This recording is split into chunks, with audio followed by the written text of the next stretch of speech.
n'oubliez pas, vous avez un côté droit, un côté gauche. Hein, vous ne pourrez jamais.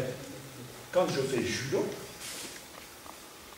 beaucoup d'entre vous sont des judokas, parce que tout le monde, pratiquement, hein, on a un spécial, un Tokuri Waza, et peut-être que j'ai une sensibilité très forte à droite, ou très forte à gauche, ce qui dérange beaucoup de partenaires. Voilà. Il peut y avoir enchaînement technique à droite, enchaînement gauche, mais on a quand même un côté favori. Dans le judo jiu-jitsu, je suis désolé, en face de vous, vous n'avez pas un partenaire, vous n'avez pas un adversaire, vous avez un agresseur. Et vous ne pouvez pas, quelqu'un qui veut vous frapper, qui vous menace, vous ne pouvez à aucun moment lui dire « Tu peux bien faire de côté droit parce que moi, à gauche, je ne sais pas faire. » Oui, là, c'est le meilleur truc pour prendre une grosse tarte. Hein, voilà. Donc, on est obligé, c'est indispensable, de faire aussi bien à droite, à gauche. C'est vrai qu'on est moins habile d'un côté que de l'autre. Alors, qu'est-ce qu'on fait? Eh bien, un petit truc très simple, hein, c'est simplement petit travail de déplacement. Lui, il avance sur moi, main droite pour commencer. Voilà. Poussez. Hein, voilà. Donc, petit tout.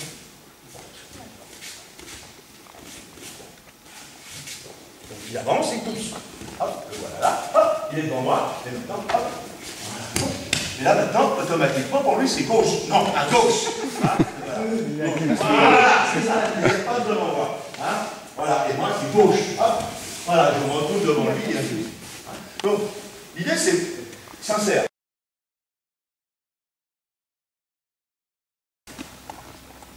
Je le regarde avec insistance, mais je suis comme ça. De là jusque là, pour lui, je suis une cible. Alors peut-être il n'a pas les fléchettes pour tirer sur la cible, mais il a deux bras, deux jambes, une tête, tout un corps qui peut venir pour voir si je fais partie du 15 de France, hein, et pouvoir me plaquer et m'en mettre une. Hein. Bien. Alors, l'idée, c'est la garde. C'est important. Alors la garde, il ne faut pas qu'elle soit ni trop basse, ni trop haute. Il faut qu'elle puisse, de votre attitude, protéger aussi bien le haut que ce qui est vraiment vulnérable au niveau bas. Alors c'est vrai que se prendre un coup de pied dans le tibia, ça fait très mal. Et c'est pas pour ça qu'il faut être comme ça face à l'autre pour qu'il ne puisse pas me taper dans les tibias. Hein? Mais par contre, là-dessous, là, vous savez, il y a les zones sensibles, là. Hein? C'est bon, un truc. Hein, quand on y touche, enfin ça dépend comment on y touche, hein, mais si on tape là-dedans, ça fait mal, voilà. Hein, donc, oui, qu'il y en ait, bien sûr. Hein, on ne se balade pas toujours non plus avec une protection comme les karatékas, style une coquille, pour que derrière, au lieu que ça soit l'éclatement, ça soit simplement écrasé. Hein, parce que bon, malgré toutes les protections, si on tape très fort, il faut bien savoir que ce qu'il y a derrière, ça s'écrase. Hein. Voilà, hein. Donc ça, c'est pour les garçons, mais pour les filles, pensez poitrine. Les seins, c'est une partie très vulnérable. Vous descendez quelqu'un en tapant très fort dedans. J'ai une fille, je les mecs, non. Il y a des pectoraux, hein, d'abord. Hein, voilà. Alors, le problème, c'est le garde.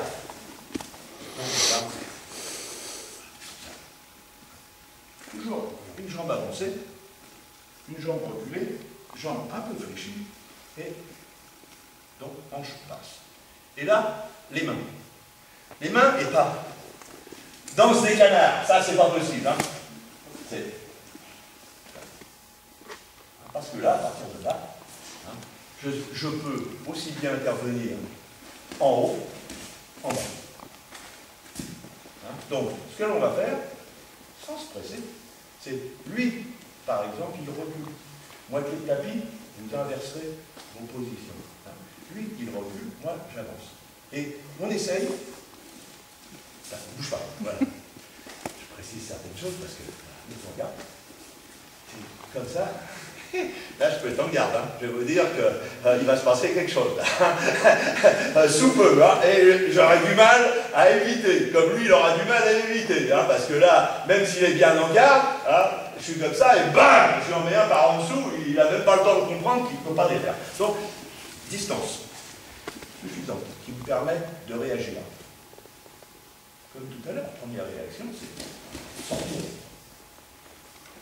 de l'axe de l'attaque. Donc, voilà. Donc lui, c'est recul. Moi, c'est avance. Arriver à se déplacer. C'est déplacement, non pas marche normale. Hein, marche normale, c'est A,5 H. C'est déplacement, un pied qui chasse l'autre. Hein, Sugi-H. C'est ça. Hein. Alors, hop, lui, si d'un seul coup il accélère, hop, voilà, hop, hein, et après c'est avance. Voilà. Hein, et éventuellement, quand on peut changer de garde, voilà. Hein, et toujours comme ça. Mes pieds sont sur les rails. C'est important. Toujours les jambes un peu fléchies. Le buste droit. Jamais regarder vos pieds et pouvoir, avec les mains, à partir d'un moment, si par exemple, lui, on ne sait pas ce qu'il lui prend, un seul coup de pompe, hein, c'est coup de poing, hein, pouvoir intervenir sur son bras. Et pas être pris de court, parce que si je suis trop près, je n'aurai pas le temps d'intervenir. Hein, trop loin, je ne risque rien, et il n'aura pas cette envie de me frapper, mais beaucoup trop près, peut-être. Donc, trouvez cette bonne distance. Allez, on y va.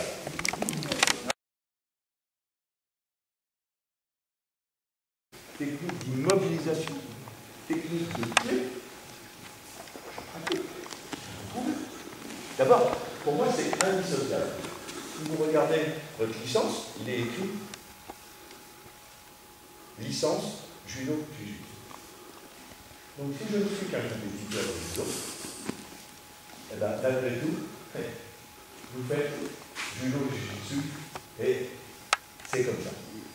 Alors, comme vous n'approfondissiez pas le côté self-défense et que vous alliez pratiquement à 100% vers le côté judo de compétition, judo sportif, c'est autre chose. Mais vous faites tous judo jiu-jitsu et nous faisons tous partie d'une même fédération qui est la Fédération française de judo jiu-jitsu. Ça, c'est important. Donc, judo, vous connaissez. Jiu-jitsu, on a dit qu'on n'allait pas en faire, c'est évident. Mais j'ai bien précisé qu'il fallait étudier le passé pour comprendre l'avenir. Donc, dans le jiu-jitsu ancien, il y avait des techniques que l'on ne pratique plus. Comme toute la partie akemi. Akemi, c'est coup frappé. Donc, membre supérieur, membre inférieur. Sans oublier que toute partie de votre corps peut vous servir à porter un akemi. Car j'ai parlé des bras, j'ai parlé des jambes, la tête, c'est aussi. C'est évident. Et puis, il y a aussi toute une pratique de clés qui sont interdites dans le judo. Pourquoi? Elles sont beaucoup trop dangereuses. Quand moi j'ai commencé judo, il y a quelques années, c'était hier, 1958, mon professeur m'apprenait les clés de jambes et les clés de cou. Mais déjà, en 1958, c'était interdit en dehors de la connaissance. La pratique était interdite. Donc, on apprenait, mais c'est tout. Ça fait partie de notre programme pour passer les ceintures. Ça, c'est enlevé, heureusement d'ailleurs. Assez d'arthrose cervicale comme ça. Hein. Donc, dans le judo, les clés, c'est articulation du coude. Hein. Les garabi, les shigatame, clés sur le coude. Jiu-jitsu, non. Clés sur toutes les articulations du corps de l'autre. c'est possible. Et ça aide. Hein, donc ça, c'est ce que l'on connaît le moins. Forcément.